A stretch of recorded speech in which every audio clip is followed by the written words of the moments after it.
ज्या ज्या सभागृहाचा अवमान होऊ नये असं वाक्य प्रत्येक सदस्यानं केलं पाहिजे।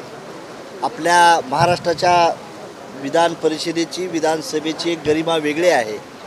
देशात त्याला एक वेगळं स्टेटस असलेलं आपलं सभागृह आहे। त्यामुळं आम्ही जबाबदार सदस्यांनी योग्य वर्तन केलं पाहिजे किंवा एखाद्या योग्य दृष्टीने चर्चा केली पाहिजे।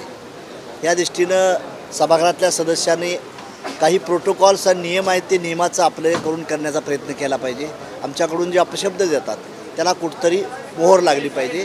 हे दोन्ही सदस्यांना माझी त्या माध्यमातून रिक्वेस्ट आहे।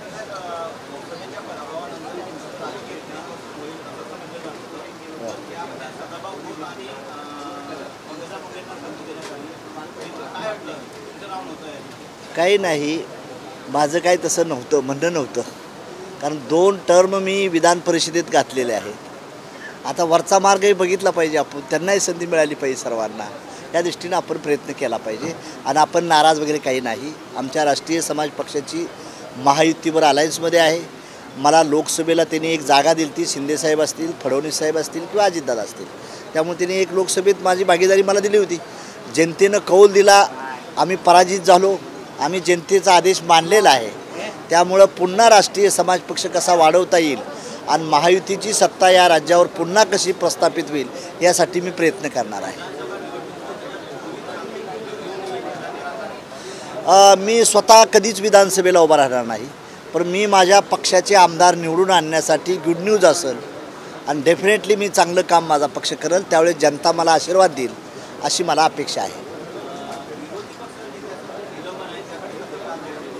नाही, जो सभापती महोदयांनी किंवा सभागृहानं निर्णय घेतला आहे ते यथायोग्य आहे। याचं कारण का की कुणी आपली आई बहीण कुणी काढणं योग्य नाही, हे लक्षात ठेवून प्रत्येक मी जरी असलो तर सदस्यानं बोलताना आपला प्रोटोकॉल आणि नियमाचं गरिमा ठेवून बोललं पाहिजे।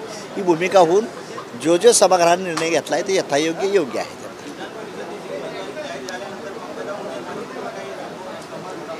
झालं ना, काल अर्ज भरताना होतो ना मी, ती भेट झाली माझी ती बहीणच आहे ना, बहीण असल्यामुळं काय प्रॉब्लेम नाही।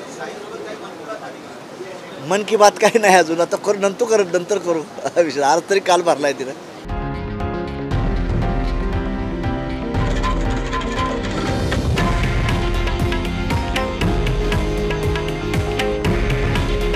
हे आहे देशातील नंबर 1 न्यूज नेटवर्क आणि आपण पाहत आहात TV9 मराठी। काळजी तुमची, हित महाराष्ट्राचं।